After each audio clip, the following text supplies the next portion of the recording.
Yuk, subscribe yuk.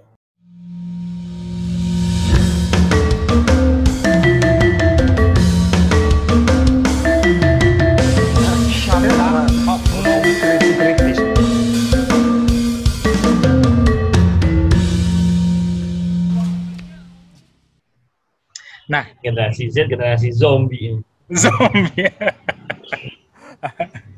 Ya, berarti kan memang ada pengaruh yang sangat luar biasa dari dunia digital sekarang ya terhadap karakteristik kita, terhadap karakter budaya kita. Nah, yang menarik, digitalisasi ini kan mayoritas itu di perkotaan, Bang. Abang memandang karakter-karakter manusia Indonesia di kota dan di desa ini gimana, Bang? Nah, ini menarik juga nih persoalan. Juga gue. Kalau kita berbicara masa dulu ya, masa lampau tuh ya, belum ada perkembangan teknologi. Masa gue waktu masih kecil kan kita nggak udah doang sih, lo juga ya, jangan gue yang tua sendiri. Di masa dimana kita belum mengenal internet dengan mudah. Udah ada internet tapi kita tidak bisa mengaksesnya dengan mudah. Betul. Kita tahu Indonesia, tahu berita dari mana kalau nggak dari media pertelevisian atau di sekolahan. Betul. Orang-orang kota seperti kita yang punya beruntung, gue bilang, kita bisa mengakses internet di warnet, sedangkan orang-orang desa belum waktu itu. Gap informasi yang diterima orang-orang di kota dengan orang di desa tentu berbeda. Gapnya cukup jauh berbeda. Bukannya gue mengecilkan orang yang di desa, tapi emang keadaannya seperti itu. Gapnya cukup berbeda. Kecuali kalau dulu kan media kita apa sih yang paling sering kita setel? Jam 12 siang ada, jam 6 sore ada, jam 9 malam ada. Kan dunia dalam berita, TVRI. Betul. Ya kan? Semua yang informasi dari pemerintah itu masuk tuh, baik di kota, baik di desa itu masuk. Dan ya itu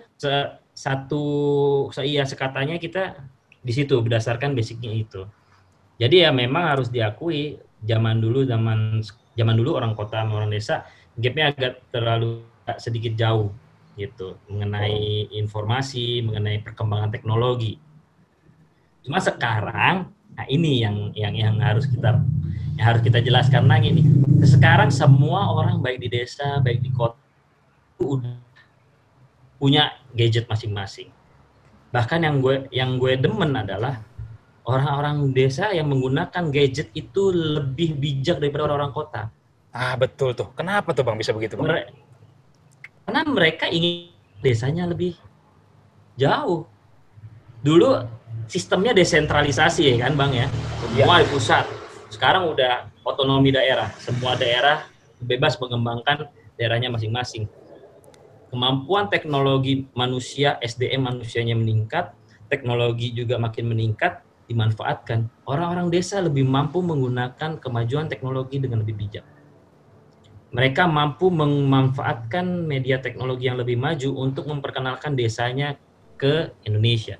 Coba kita lihat, coba cari di berita-berita. Desa yang menang juara 1 se-ASEAN kalau nggak salah. Itu desa di salah satu desa wisata di wilayah kaki gunung yang di Kuningan. Kaki gunung apa tuh ya? Gunung Ciremai kalau nggak salah. Ya, Ciremai. Itu ada desa tuh yang juara 1 dia sebagai desa wisata. Itu kan dia padahal kalau kita ke desanya sinyalnya kagak ada. Sinyal kita nih kalau kita ke sana itu nggak ada. Kita mesti naik ke bukit yang agak lebih tinggi baru kita dapat sinyal.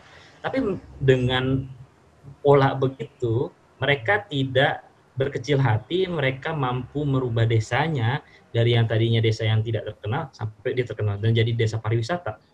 Begitu. Dan fenomena-fenomena mengenai desa atau kalau dalam penelitiannya Bu Mel disebutnya kampung-kampung, mereka punya lumbung budayanya masing-masing. Mereka udah ngumpulin lumbung budayanya masing-masing, lalu mereka memanfaatkan teknologi yang terkini berdasarkan lumbung. Jadi kalau sekarang fenomena berlibur bukan lagi cuma ke tempat wisata, tapi juga ke desa-desa. Yang terkenal Desa Dermaji, mereka punya museum desa. Basicnya QR code. Lu datang, nggak ada tuh label, kagak ada, tinggal foto QR code keluar. Itu di desa Dermaji Mas. Keren banget. Jawa Tengah. Dan sekarang mereka lagi bikin virtual tour museum desanya, Museum Naladipa. Luar biasa. Nah, lalu ada satu lagi desa di Jawa Timur, namanya Desa Pujon Kidul, desa wisata yang udah terkenal. Mereka mengembangkan desanya menjadi desa wisata. Nggak cuma desa wisata dalam artian lo nginep, lo berkebun, lo bertaman, tapi lo melakukan semua di situ. Diajarin cara pengolahan sampah dan sebagainya, pengairan dan sebagainya. Ya itu terkenal tuh. Memanfaatkan teknologi di situ. Itu kan salah satu bentuk bukti bahwa masyarakat desa di zaman sekarang dengan kemajuan teknologi mereka lebih bijak menggunakannya daripada orang-orang kota sendiri. Ya mungkin nanti ada yang marah nih, ya tapi berdua emang gitu kenyataannya, mau gimana lagi. Bener. Coba lo cek IP address orang yang komentar di Vanuatu tadi, lalu di BTS Army atau di akun Instagramnya si Pangeran Brunei. Kalau nggak dari kota-kota besar, coba lihat lagi penggunanya siapa. Paling nggak di bawah-bawah 25 tahun. Ini pribadi abang aja nih, menurut pendapat pribadi abang. Kira-kira kenapa hal itu terjadi sama manusia-manusia perkotaan nih, Bang? Karena mereka memiliki akses yang lebih baik. Oke.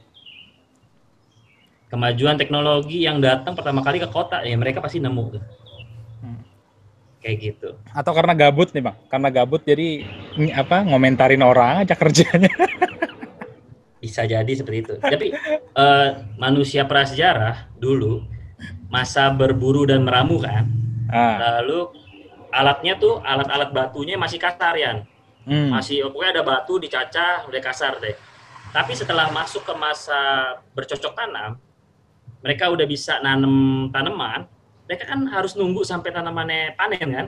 Betul. Punya waktu luang kan? Baru nungguin panen, mereka ngapain lagi coba? Akhirnya alat-alat batu yang tadinya kasar, sama mereka mulai dialusin, mulai dihias, sampai akhirnya dari masa berburu dan dari masa bercocok tanam itu, alat-alat batunya itu lebih cantik-cantik, lebih halus, lebih banyak ragam hias. Itu terjadi karena apa? Karena orang prasejarah punya banyak waktu luang untuk bikin itu. Karena mereka nungguin waktu panen. Nah, begitu juga di zaman sekarang. Nah, waktu luang ngapain? Ya wes. Petik. Selesai urusan. Terserah ntar dia mau tiba-tiba ada polisi nyampe ke rumahnya, baru deh ngeh.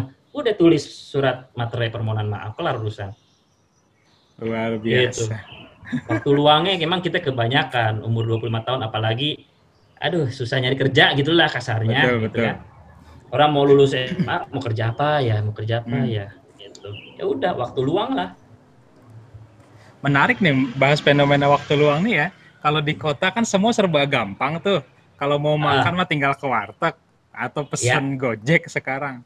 Ya maksudnya kalau orang zaman dulu aku sih pernah juga, maksudnya hidup di zaman tanpa internet ya. Yang namanya ngisi waktu luang kita kadang-kadang baca, kadang-kadang mengunjungi sanak saudara jauh gitu ya. Perlu persiapan banyak. Istilahnya untuk mengerjakan satu hal itu perlu waktu lama. Nah, kalau sekarang kan kagak serba instan ya. Mungkin itu yang mempengaruhi juga ya. Itu yang lebih mempengaruhi, dan sebenarnya privilege yang kayak gitu kan di desa-desa juga bisa ya. Kayak misalkan kita mau makan sama ada Gojek masuk ke wilayahnya, ya udah bisa dianterin gitu. Tapi untuk yang memang benar-benar ke dalam dan diakses oleh Gojek sekalipun, mereka tetap ada waktu luang gitu loh. Sehingga mereka yang pernah saya kunjungi memang dari mereka tidur gitu kan, ya akhirnya mereka membuat kerajinan. Kerajinan untuk kemudian dipasarkan seperti itu. Jadi memang sebenarnya pemanfaatan waktu luang orang kota dengan orang desa juga lebih bijak orang desa, ya harus diakuinya memang seperti itu. Betul. Nih, ini ada satu lagi nih Bang, kita lagi bicara orang kota, orang desa nih. Abang nih termasuk salah satu yang paling ya cukup sering lah ya masuk desa lah ya. dan hidup di kota, artinya kan cukup bisa membedakan bagaimana masyarakat kota dengan masyarakat desa.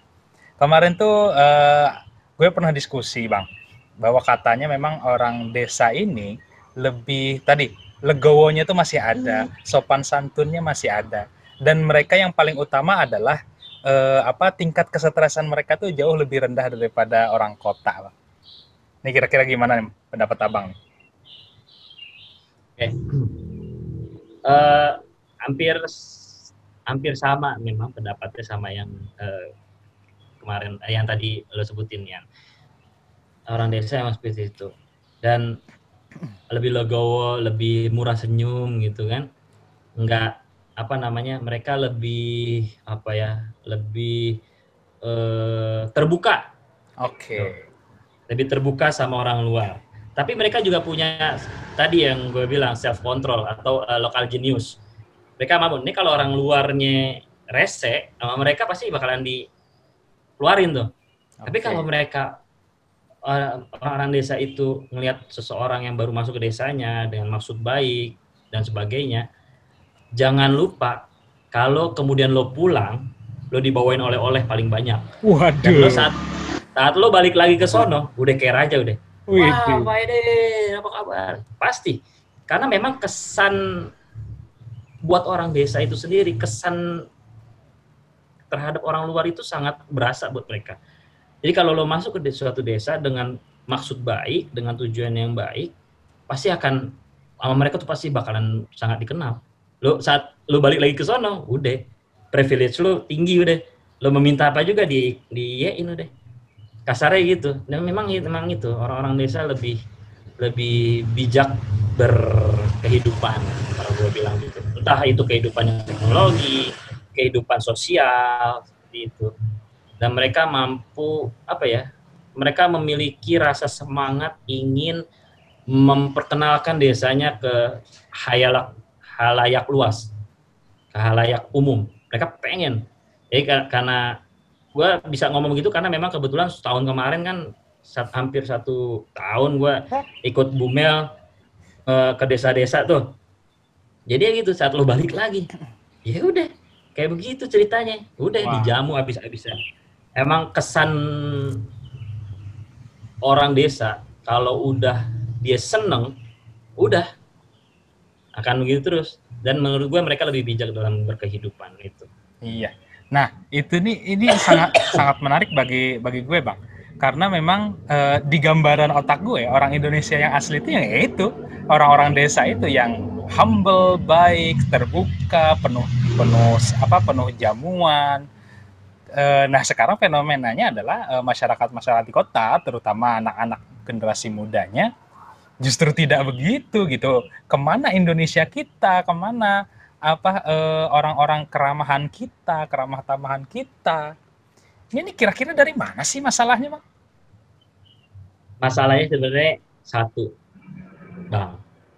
Zaman kita waktu dulu ya, belum mudah mengakses internet. Dalam berusaha mencari jawaban akan suatu hal, entah itu pertanyaan, entah itu jawaban dari permasalahan yang kita alami, kita berusaha nyari. Keluar. Anak zaman sekarang punya pertanyaan, punya permasalahan, mereka berusaha nyari juga. Tapi di Syekh Google al Internity.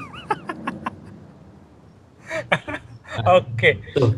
Artinya ini ya, sistem sosial mereka udah maksudnya menyendiri ya, mereka lebih senang sendiri daripada membutuhkan orang lain gitu ya. Itu dia. Mereka tidak berinteraksi dengan orang lain. Akhirnya mereka tidak ada tuh interaksi. Kita mau tahu jawaban suatu pertanyaan, kita keluar, kita belajar, kita ketemu orang, kita berinteraksi. Anak sekarang interaksinya Syekh Google al Internity tadi. Mereka mau tahu apa? Rumus Pitagoras. Cari tak. Oh, begini caranya. Udah disetel sendiri. Kita dulu kagak tahu Pitagoras, kita nanya sama yang pinter, gue main ke rumah lo ya. Betul. Oh iya, apalagi cewek. Apalagi cewek kan, gue main ke rumah lo ya, gue mau tahu nih, mau belajar. Sepiknya kan begitu dulu, interaksi. Betul. Artinya, gue rasa ya itu, interaksi. Artinya karena memang kebutuhan akan orang lain itu berkurang, berarti penghargaan pada orang lain pun akan hilang juga berarti ya Bang ya? Ya, dengan berkurangnya interaksi, lo kurang, jadi lo jarang ketemu orang, dan lo secara otomatis lo kurang menghargai orang lain. Betul. Kalau lo sering ketemu orang, lo sering berinteraksi sama orang, lo pasti akan tahu kan susah-susahnya itu orang. Maksudnya kita bisa ngelihat, wah nih, terus kita bisa ngebandingin dengan diri kita sendiri. Ternyata kalau gue susah, ternyata yang lebih susah. Itu akan menimbulkan empati sendiri di dalam diri lo. Nah itu sebenarnya orang Indonesia. Betul. Akhirnya muncullah ya karakter-karakter manusia yang kayak sekarang ini gara-gara mereka memang individualis lah ya, bahasa kasarnya gitu ya Bang ya. Oke, yes. Bang. Ini waktunya memang hampir habis lagi, tapi kita akan perpanjang lagi teman-teman, jangan kemana-mana, kita akan perpanjang 1 kali 15 menit lagi untuk mendengar konklusi dari Bang Haidir dan materi kuliah hari ini. Siapa tahu nanti nonton nih mahasiswa-mahasiswanya Bang Haidir nih. Oke, jangan kemana-mana, tetap stay tune di Chaotisch. Kann es sein, dass Gerechtigkeit hier weniger wert ist als Geld und Hype? Wie kann es sein, anstatt Respekt und Anerkennung